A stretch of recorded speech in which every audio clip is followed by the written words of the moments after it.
बांग्लादेश में तख्ता पलट के बाद जारी हिंसा का सबसे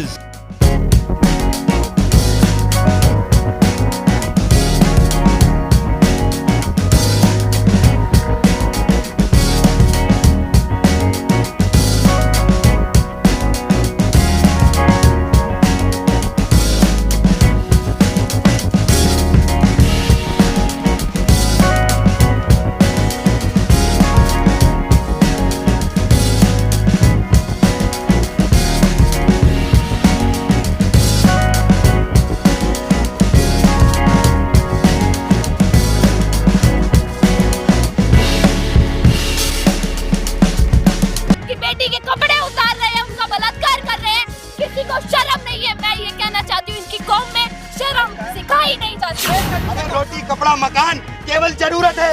अगर धर्म के साथ नहीं खड़े हुए, मानवता के साथ खड़े नहीं हुए, तो कैसे लड़ोगे, कैसे आगे बढ़ोगे तुम लोग? अब नहीं हिंदू जागेगा तो 2024 की पिक्चर देखकर देश छोड़ के भागेगा। क्या प्रतिक्रिया? मैं यही साहब स्पष्ट प्रतिक्रिया देना चाहता हूँ। सबसे पहले भारत सरकार संज्ञान ले, क्योंकि मानवता की बात भारत ही केवल पूरे विश्व के अंदर कर रहा है। जो लोग इंसानियत की बात कर रहे हैं वो इंसानियत की बात करके इंसानियत को तार-तार कर रहे हैं। आज हम लोगों ने जिस स्थिति को बांग्लादेश के अंदर देखने का कार्य कर रहे हैं, आप बताइए, बांग्लादेश के अंदर स्टूडेंट प्रोटेस्ट बताया जा रहा है।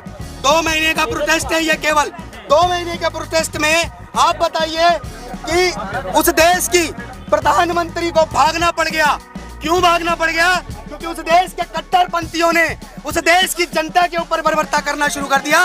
प्रधानमंत्री को जान से मारने तक का भी पूरा प्रयास कर दिया। आप बताइए ना, जिस देश की 99% जनता अपने घरों के अंदर छुप के बैठी हुई है, केवल 1% से भी कम जनता आज हिंदुओं के ऊपर वहां बर्बरता कर रही है। आप बताइए, आज हमारा विपक्ष क्या कह रहा है? विपक्ष के लोग क्या कह रहे हैं कि देश के अंदर ये क्रांति आई है, बांग्लादेश के अंदर तख्त बदल दिया, ताज बदल दिया। अगर तख्त बदलना, ताज बदलना, इसे आप युवा शक्ति को कहना और देश को बता रहे हैं कि अगर ऐसी युवा शक्ति है, तो मैं सारे विपक्ष से कहना चाहूंगा, कान खोलकर और आंख खोलकर एक बात ध्यान से सुन लो। क्या देश के अंदर आप सेम बांग्लादेश की युवा शक्ति का आह्वान करेंगे कि देश की जनता, भारत की जनता भी ऐसा ही प्रोटेस्ट करके दिखाए, जिसका ये आज डर दिखाने का काम कर रहे हैं कि नरेंद्र मोदी भी भाग जाएगा?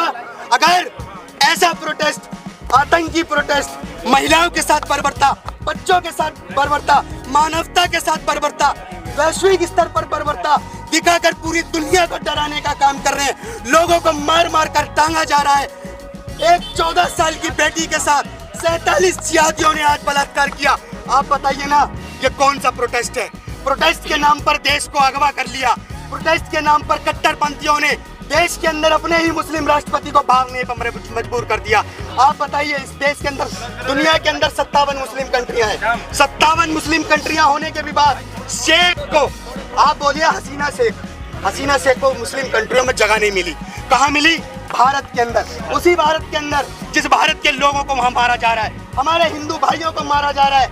आप बताएं एक बात, क्या मोदी जी आपको नहीं दिख रहा है कि समय आ गया है शस्त्र खरीदने का? अरे हिंदुओं, अगर आज भी नहीं जागे तो घर के लिए सरिया, मकान और ये घर बनाना, रोटी कपड़ा मकान छोड़ दो, क्योंकि रोटी कमाओगे ना तो छिन जाएगी, यही कट्टरपंथी छीनेंगे।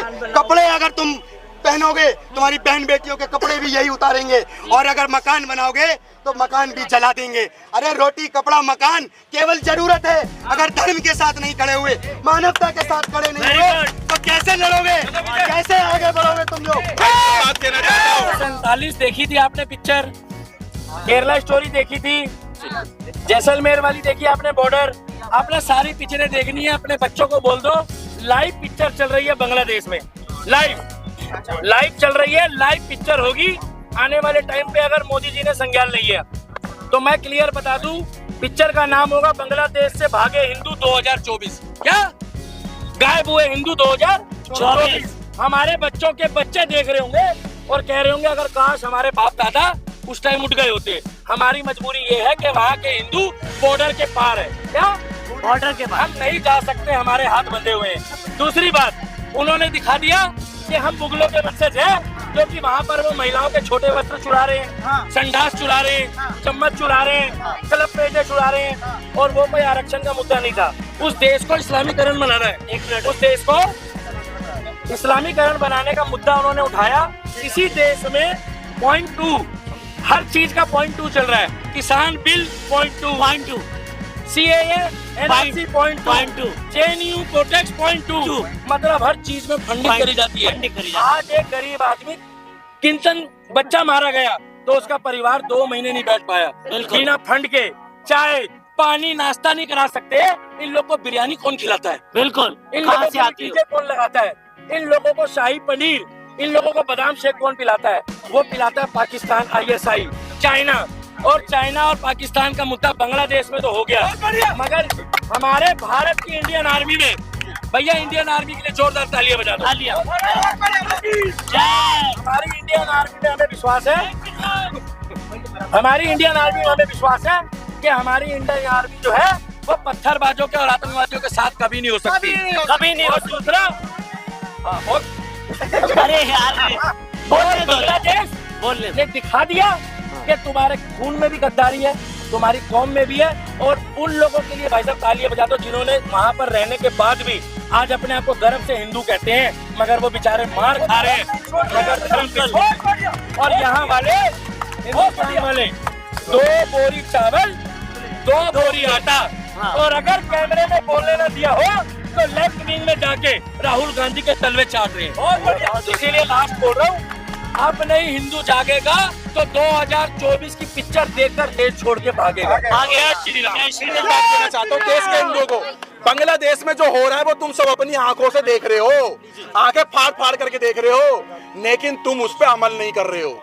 ये तुम्हारे मोहल्ले में, तुम्हारी गली में, तुम्हारे किराए पर, तुम्हारी मंडियों में, तुम्हारी गलियों में आते हैं ये लोग सारे के सारे आतंकवादी स्लीपर सेल रोहिंग्या, जो भारत के अंदर 4 से 5 करोड़ घुस चुके हैं। इनकी नजर तुम्हारी बच्चियों पे है, तुम्हारी माओ पे, तुम्हारी बहनों पे, तुम्हारी बेटियों पे है, तुम्हारी प्रॉपर्टीज पे है, तुम्हारी दुकानों पे है, तुम्हारे धन दौलत पे है। ध्यान रखना, आज तो हम यहाँ पर आकर के खड़े होकर चिल्ला रहे हैं, जो हमास के दल्ले दलाल थे, हमास के सपोर्टर थे, वो भाई साहब हमारे को कमेंट करके बोलेंगे ये पागल हैं, ये हिंसा भड़काते हैं। भाई साहब 4-4 साल की बच्चियों का घर के अंदर घुस रहे हैं हथियार तलवार लेकर के, सुंदर बच्चियों को, सुंदर माँ बहन बेटियों के, हमारी हिंदुओं की केवल, और खींच के ले जा रहे हैं। बच्चों को 4-4 2-2 साल के बच्चों को फांसियां लगाई जा रही है, माओ को फांसियां लगाई जा रही है, नोचा जा रहा है, लूटा जा रहा है। ये आने वाला, अगर तुम जातियों में बटे रहना, जैसे गुर्जर, जाट, बावन, दलित, शूद्र, वाल्मीकि, जाटव, अगर तुम इस तरीके से जातियों में बटे रहोगे तो बांग्लादेश तुम्हारा आने वाला फ्यूचर है।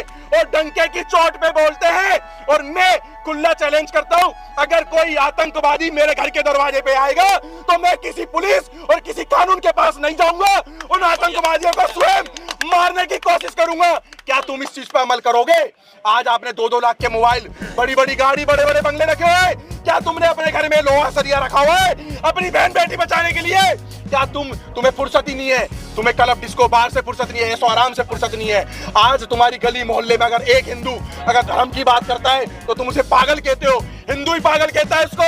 आज तो हसीना शेख को भारत ने शरण दे दी। क्यों? हमारी भारतीय संस्कृति में कहते हैं अतिथि देवो भव, लेकिन क्या इन हिंदुओं को कोई शरण देगा? सही बात। राहुल गांधी तो इटली ले जाएगा, अपनी माँ के साथ भाग जाएगा। क्या हिंदू वैष्णो देवी गुफाओं में जाएंगे? अमरनाथ गुफाओं में जाओगे? तुम वहां भी नहीं जा सकते हो, क्योंकि वहां भी तुम तब जाते हो जब सेना खड़ी होती है। तुम अपने धार्मिक स्थलों के ऊपर, अपने कावड़ के ऊपर, अपने मेवात न्यू के अंदर बिना सेना के तैनाती के दर्शन नहीं कर सकते, और कहने पे तुम 100 करोड़ हिंदुओं, वक्त आ गया है जागने का। आज जाग जाओगे तो अपने आने वाली पीढ़ी को ये भारत दे जाओगे, नहीं तो अलग अलग टुकड़े में। बहुत बढ़िया, बहुत बढ़िया। मैं एक बात बोलना चाहूंगा, पानी बचाओ अपने आने वाली जनरेशन के लिए। हम बात कर रहे हैं ना, अरे पानी तो बचा रहेगा अभी 100 साल, वो कहीं नहीं जाने वाला, मगर आपकी जानें बचेंगी उसकी जिम्मेदारी नहीं है। क्योंकि जिस तरह का माहौल बन चुका है ना आज, क्या बांग्लादेश के हालात में क्या डीप स्टेट, हम कह रहे हैं अमेरिका ने किया, आपने सबने सुना है अमेरिका ने किया, डीप स्टेट थी इसमें इन्वॉल्व थी। क्या डीप स्टेट अकेले अगर वहाँ स्लीपर सेल नहीं होते क्या ये प्रोटेस्ट कर पाती? नहीं कर पाती। मगर वहाँ कौन थी? जमायत उलमा, जो आपके हिंदुस्तान में भी है, तबलीगी जमात भी है, सब कुछ है। यहीं पे आपके बीच में शायद इतनी जड़ें बांग्लादेश में उसकी मजबूत नहीं है जितनी हिंदुस्तान में है। और आने वाला उनका टारगेट जो इंडिया 2047 वो डॉक्यूमेंट बनाते हैं ना, वो इसके आधार पर बनाते, इन्हीं जमायत उलमा। इसमें कि कभी भी सिविल वार की जा सकती है। हमारे जनरल विपिन रावत थे, उन्होंने कहा था हमारी लड़ाई 2 फ्रंट से है, 2 फ्रंट, चाइना, पाकिस्तान और वो लोग जो हमारे देश का खाकर, जो हमारे देश में स्लीपर सेल का काम करते हैं, उनसे बचना है। आपको विपक्ष क्या कर रहा है? 5 में ओबीसी, एसटी, एससी। आज वहाँ बताओ, सबसे पूछो, मैं आज हर नीले कबूतर से ये पूछूंगा, क्या वहाँ पे क्या वहाँ पे कास्ट देखकर ओबीसी नहीं, तुम्हें नहीं मार रहे, सबको मार रहे हैं, हिंदू देखकर मार रहे हैं। हिंदुओं का मंदिर चाहे वो किसी का भी है, उसको जलाया जा रहा है। भाई लिबरल बन के रहना है, इन्हें सेक्युलर बन के रहना है। आज भी अगर आप सेक्युलर बनते रहे तो वो समय दूर नहीं है। आज आपको बांग्लादेश में काटा गया है, कुछ समय पाकिस्तान में, कुछ समय पहले पाकिस्तान में काटा गया था, उससे पहले अफगानिस्तान में काटा गया, श्रीलंका में काटा गया, आपको कश्मीर में काटा गया। आपको पूरे भारत में ऑप्शन दिए जाएंगे कि ये रही कुरान, ये रही गीता। अगर गीता पे सर रखा तो काट दिए जाओगे, कुरान पे सर रखा तो जिंदा छोड़ दिए जाओगे। लेकिन अगर आप आज भी अपने धर्म के लिए नहीं खड़े हुए, ये वही वेस्ट बंगाल है जहाँ पे सबसे अधिक हमारे शक्तिपीठ है। वेस्ट बंगाल में दुर्गा पूजा भी इसीलिए होती है क्योंकि सबसे अधिक शक्तिपीठ उसी वेस्ट बंगाल में है। और उसी वेस्ट बंगाल की मुख्यमंत्री आज एक महिला होके उन रोहिंग्याओं का समर्थन करती है, उन मुसलमानों का समर्थन करती है जो आज हिंदुओं को मार रहे हैं बांग्लादेश में, हिंदुओं की बेटी के कपड़े उतार रहे हैं, उनका बलात्कार कर रहे हैं। किसी को शर्म नहीं है। मैं ये कहना चाहती हूँ, इनकी कौम में शर्म सिखाई नहीं जाती मैं है। कविता कहूंगा, और वो कविता सिर्फ और सिर्फ बांग्लादेश के लोगों के लिए है कि ये नज्म इस नज्म का उन्वान है, सब याद रखा जाएगा। ये नज्म इस नज्म का उन्वान है, सब याद रखा जाएगा। एक काम करो, तुम हमारा बांग्लादेश में कत्ल कर दो, हम बन के भूत लिखेंगे, तुम्हारे कत्ल के सारे सबूत लिखेंगे। एक काम करो, तुम नुकीले पत्थर लिखो, हम लाल गुलाब लिखेंगे।